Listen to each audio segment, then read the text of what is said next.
A Rádio Rio de Janeiro passa a apresentar o programa Café Literário.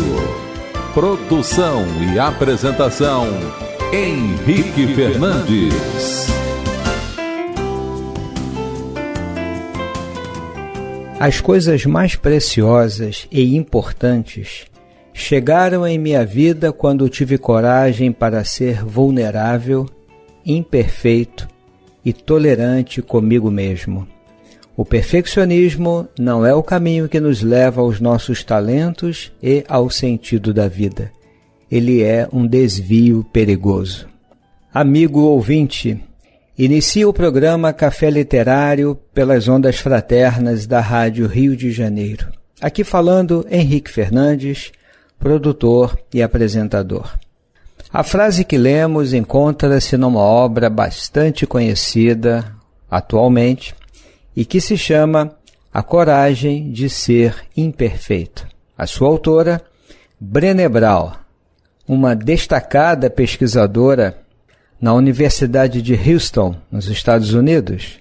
Ela é graduada em Serviço Social, professora e pesquisadora na mesma universidade, e o seu trabalho, seus livros, seus artigos, suas conferências, palestras, tem versado há pelo menos 2 décadas a respeito de temas como coragem, vulnerabilidade, vergonha, empatia, liderança, dentre outros temas. Ela escreveu esse livro, que vamos comentar em linhas gerais, A Coragem de Ser Imperfeito, e também A Arte da Imperfeição, Mais Forte do que Nunca, A Coragem de Ser Você Mesmo e A Coragem para Liderar. A palestra que ela fez num site bastante conhecido na internet que se chama TED Palestras ou TED Talks, e que tem como tema o poder da vulnerabilidade, tem um número muito grande de visualizações, é uma das mais vistas nesse site. Vale a pena dar uma olhada. Como temos falado sobre o tema do perfeccionismo e temas que dialogam com essa questão, como por exemplo a vergonha, a insegurança, a timidez, o autocriticismo, nós resolvemos trazer para compartilhar com você, querido amigo que nos ouve, algumas anotações interessantes que ela faz nessa obra já citada. A Coragem de Ser Imperfeito. O título já nos convida a pensar um pouco. Para vivermos a nossa imperfeição, temos que ter coragem. Não é fácil olhar para esse tema. Por isso, numa seção do livro que se chama O Escudo do Perfeccionismo, ela compartilha conosco uma resposta que se repete há muitos anos nas suas entrevistas, nas suas pesquisas, quando as pessoas são indagadas a respeito do perfeccionismo. E nós vamos aqui repetir.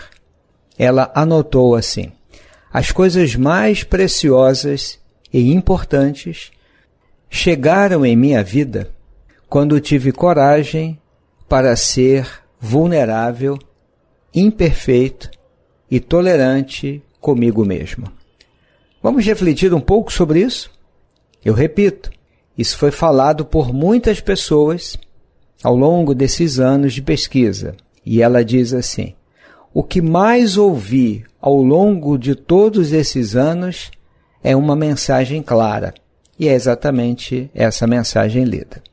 O que será que isso propõe como uma reflexão? A coragem para ser vulnerável, para ser imperfeito e tolerante comigo mesmo. São temas que temos abordado aqui ao longo de vários programas, não apenas esses últimos, onde temos falado sobre o perfeccionismo, mas também sobre a vergonha, a culpa, a autocompaixão, o autocriticismo. Particularmente o tema do autocriticismo e da autocompaixão, que moram vamos dizer assim, no mesmo terreno de estudo, de pesquisa, esses temas têm merecido, por parte de inúmeros estudiosos no campo da psicologia clínica, uma atenção cuidadosa.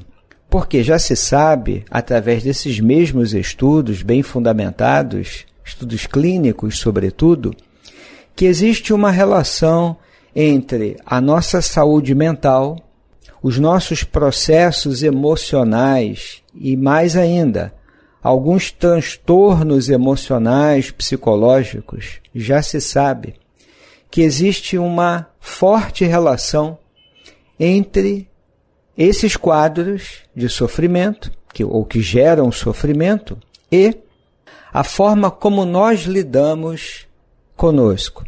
O rigor, uma severa autocrítica, autocobrança e outras atitudes que têm a ver exatamente com isso.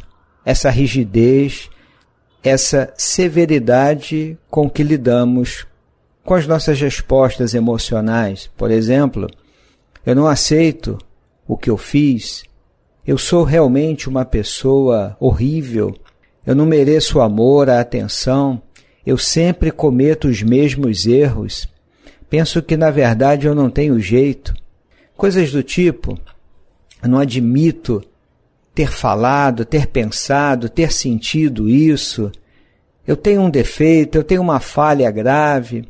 Essa forma contundente, rigorosa, rígida, tem trazido muito sofrimento.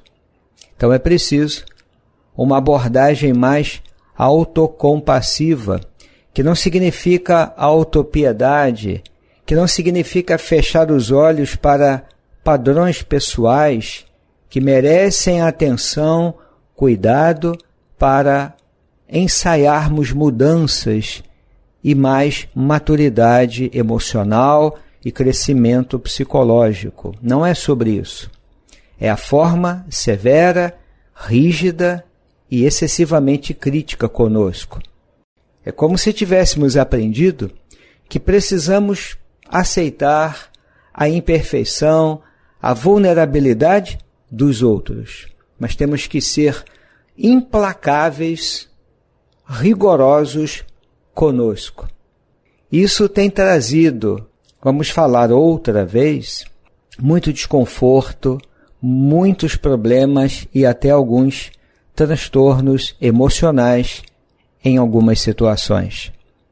Então nós resolvemos trazer essa autora, que tem se mostrado uma estudiosa, cuidadosa desses temas, numa linguagem simples, numa linguagem fácil, direta, e ao mesmo tempo mantendo um cuidado com os estudos, com a fundamentação teórica. Então ela nos fala dessa coragem, aceitar a nossa vulnerabilidade. Eu não sou aquela pessoa capaz de dar conta de tudo, que nunca erra, que sabe as respostas para todas as dúvidas e incertezas. Aliás, eu não tenho incertezas, muito menos fraquezas, vulnerabilidades. Quando acreditamos nisso, fica difícil lidar com os processos da vida, ou, como dizem alguns pensadores existencialistas, lidarmos com os dados da existência, a morte, as incertezas, as inseguranças, as ansiedades normais que surgem nos caminhos incertos da nossa vida. A vida não é uma linha reta, tem curvas, experimentamos acidentes de percurso e também trechos de calma, de tranquilidade, de serenidade, que logo se transformam também em novos acidentes de percurso, desafios, inquietações.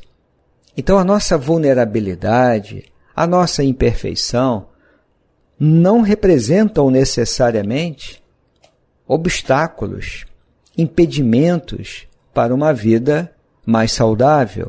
Por isso, a nossa autora vai dizer que o perfeccionismo não é o caminho que nos leva aos nossos talentos e ao sentido da vida. É importante isso. essa rigidez conosco de buscarmos não o equilíbrio ou a imperfeição bem-sucedida, mas a busca pelo perfeccionismo pode parecer um bom caminho, mas não é. Nas palavras dela, é um desvio perigoso.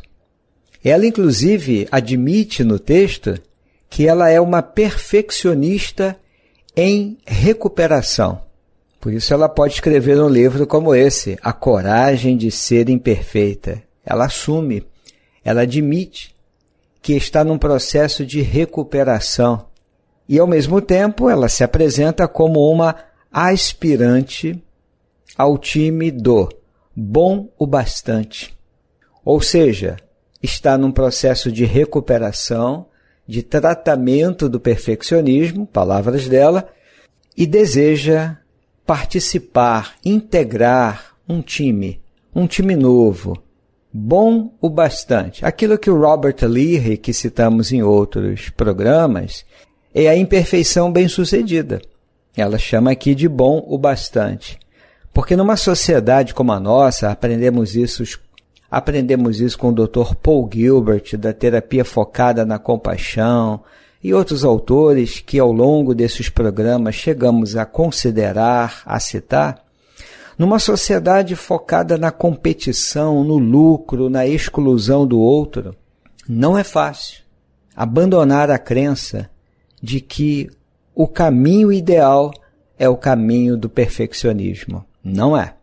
O caminho mais saudável pode ser, ou se revela, aquele em que nós assumimos as nossas fraquezas e vulnerabilidades e começamos a crescer a partir desse ponto, com um pouco mais de autoacolhimento, compaixão por nós mesmos, que é a autocompaixão. Nessa sessão, ela compartilha conosco algumas ideias sobre aquilo que o perfeccionismo não é. Então vamos lá, ela diz assim, olha, que perfeccionismo não é se esforçar para a excelência. Então uma coisa é buscar a excelência, outra coisa é buscar o perfeccionismo. Porque perfeccionismo não tem a ver com conquistas saudáveis e crescimento. É um movimento defensivo. É a crença de que, se fizermos as coisas com perfeição e parecermos perfeitos, poderemos minimizar ou evitar a dor da culpa, do julgamento e da vergonha. Ela diz que o perfeccionismo é um escudo de 20 toneladas que carregamos conosco, achando que ele nos protegerá, quando de fato é aquilo que realmente nos impede de sermos vistos. Vamos fazer aqui alguns comentários, amigo ouvinte. É de fato uma ideia distorcida.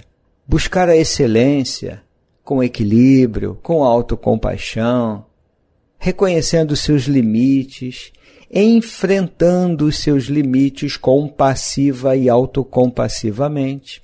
Isso não é perfeccionismo, porque de fato ele não tem nada a ver com conquistas saudáveis e de movimentos de crescimento. Ela chama isso de um movimento defensivo. Nós vemos isso com o Dr. Paul Gilbert. O perfeccionismo faz com que acreditemos que se eu me comportar de uma forma perfeita, se eu parecer perfeito, como ela diz, então é como se eu adquirisse alguma segurança. É um controle que me faz, ou que me permite sentir a segurança de que eu não vou me sentir culpado por ser quem eu sou lá no fundo, ou não serei julgado e, portanto, não experimentarei vergonha. Por isso ela chama de escudo tão pesado que carregamos, acreditando que ele vai ou está nos protegendo. Mas, na verdade, isso nos impede de sermos vistos, porque ele é tão grande e ele é tão pesado que nos esconde da visão do outro. É um padrão defensivo, de fato, compreensível na história evolutiva do ser humano, do Homo sapiens, porque queremos e precisamos pertencer. Por isso, temos falado aqui, com base nesses estudos, precisamos enxergar o nosso mundo com outras lentes e agirmos no sentido da transformação social, coletiva, para que mudemos o modelo. De um modelo competitivo para um modelo baseado na cooperação e na compaixão, e não na disputa e na exclusão do outro. Falamos várias vezes sobre isso. O que nos faz pensar, e sempre citamos isso, a reflexão do amigo espiritual em o Evangelho segundo o Espiritismo, que nos fala do grande desafio, talvez o maior de todos os desafios da contemporaneidade, lidarmos com a indiferença moral. Porque no campo da inteligência vamos bem, nos estudos técnicos científicos vamos bem, e precisamos agora, ainda na expressão de Allan Kardec, trabalharmos a elevação do sentimento, que aqui vamos traduzir como atitudes de acolhimento, de compaixão, criando espaços de pertencimento, de inclusão do outro. Esse parece-nos ser o maior desafio contemporâneo. E o perfeccionismo nos dá a ilusão de que não seremos excluídos, só que nos maltrata e nos distancia da nossa real condição de criaturas que temos limites, de criaturas que estão num processo de crescimento, de amadurecimento, e não sabemos tudo. Inclusive, no caminho de desenvolvimento espiritual, o perfeccionismo também pode ser uma atitude defensiva, em que eu quero parecer perfeito, vivo plenamente de acordo com os preceitos. E aí, quando eu me deparo com alguns sentimentos mais difíceis, como o medo, a raiva, a inveja e outros tantos, eu entro em culpa, porque eu vejo que fica um hiato, uma distância, uma lacuna entre a pessoa que eu quero parecer ser perfeita, completamente ajustada, sem dúvidas, sem incertezas, e essa pessoa que ao mesmo tempo experimenta medos, inseguranças.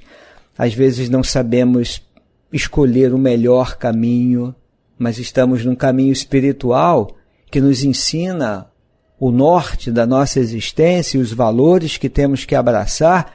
E como é que eu lido com tudo isso? Culpa e vergonha. Nós não precisamos disso. Podemos nos acolher de forma mais autocompassiva e prosseguirmos a nossa caminhada, mas com total coragem, usando aqui a expressão da doutora Brené Brown, a coragem de sermos imperfeitos. Ela prossegue dizendo que perfeccionismo não é autoaperfeiçoamento, é uma forma de tentar obter aprovação.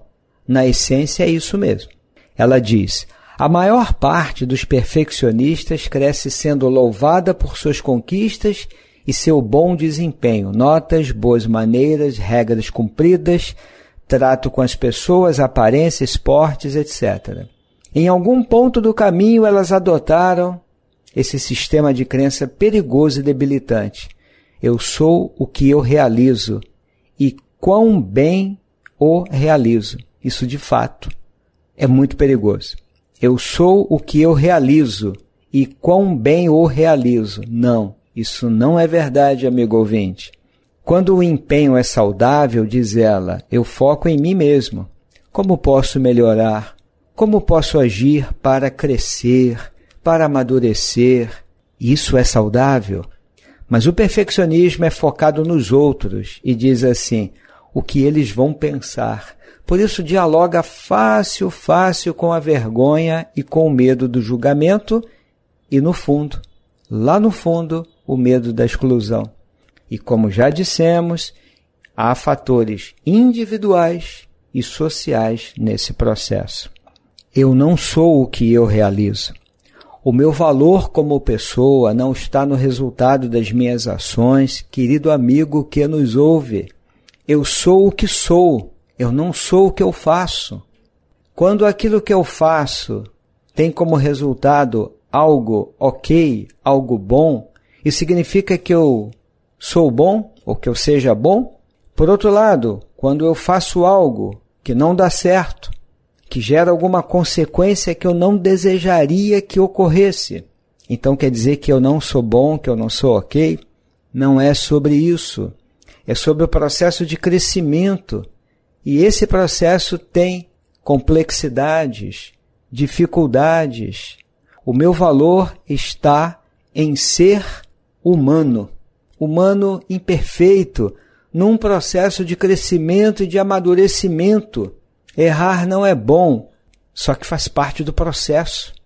Inclusive quando pensamos em termos do processo da escalada espiritual de acordo com o pensamento espírita, consoante as anotações de Allan Kardec, Leon Denis e tantos outros. Eu sou filho ou filha de Deus, muito amado por Deus. E eu sou amado por ser filho ou filha. Eu fui criado por Ele, na perspectiva da fé, da religião. Então, eu sou amado por ser eu mesmo, ou eu mesma, e não pelo projeto de evolução que carrego comigo. Não é por isso. Senão Deus amaria mais os mais evoluídos e os menos evoluídos, digamos assim. Mas o amor de Deus é incondicional, não tem condição para nada. Basta eu ter sido criado. E segundo a crença, a fé espiritual, todos nós somos filhos de Deus. Então, eu não preciso me envergonhar de me perceber como eu sou ou como eu estou. E que na minha relação com Deus eu possa falar disso. Viktor Frankl, que sobreviveu aos horrores da Segunda Guerra nos campos de concentração, há uma obra em que ele diz uma frase impecável. Ele, que não era exatamente um homem religioso, mas vivendo as suas experiências no campo, a partir de muitas reflexões, um dia ele escreveu que Deus, se existe, só pode ser o interlocutor dos nossos solilóquios mais íntimos. Portanto, não é de quem se fala, Deus é com quem se fala.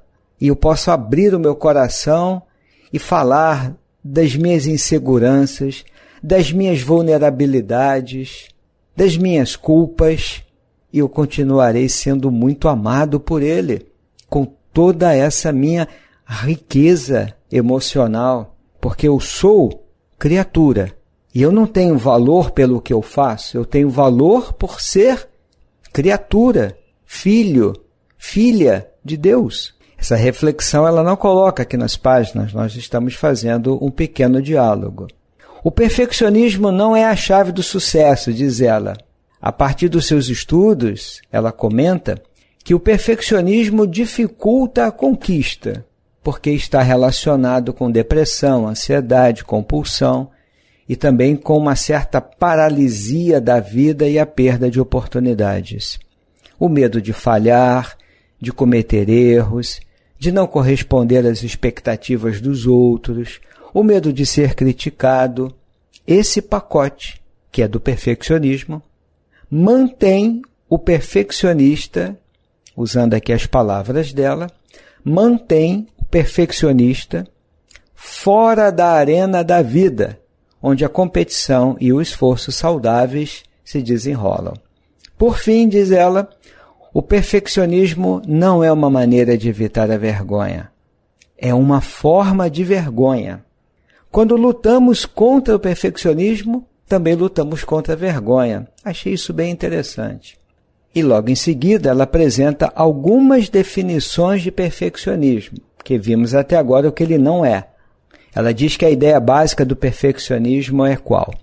Se eu parecer perfeito e fizer as coisas com perfeição, poderei evitar ou minimizar os sentimentos dolorosos de vergonha, julgamento e culpa. Isso já vimos, não é verdade. E como a perfeição não existe, o perfeccionismo nos maltrata, nos fere, nos limita e nos machuca. E ele acaba sendo viciante, como ela diz, porque quando experimentamos a vergonha, o julgamento e a culpa, nós acreditamos que o motivo para isso é não sermos perfeitos o bastante. Então ela diz: em vez de questionarmos a lógica defeituosa do perfeccionismo, nos tornamos mais apegados ao nosso propósito de aparentar perfeição e fazer as coisas de maneira perfeita. E aí se estabelece uma espécie de vício na linguagem dela. Na verdade, o perfeccionismo nos predispõe a sentir vergonha, julgamento e culpa, o que gera mais vergonha e condenação. É minha culpa, estou me sentindo assim porque não sou bom o bastante. Há muitas reflexões aqui importantes, ela inclusive vai citar a doutora Kristin Neff, nos seus estudos já amplamente comentados aqui nos programas, sobre a autocompaixão como um caminho importante para nos tratarmos com mais generosidade, com mais humildade, com mais consciência equilibrada e assim por diante. Fica aqui essa recomendação, é uma obra interessante que propõe algumas reflexões e com isso conseguimos dar mais um passo em relação ao tema do perfeccionismo. Aqui nos despedimos, amigo ouvinte, desejando a você muita paz e sempre agradecendo sua presença aqui no programa Apoiando a Rádio Rio de Janeiro. Até breve! A Rádio Rio de Janeiro apresentou o programa Café Literário. Produção e apresentação, Henrique Fernandes.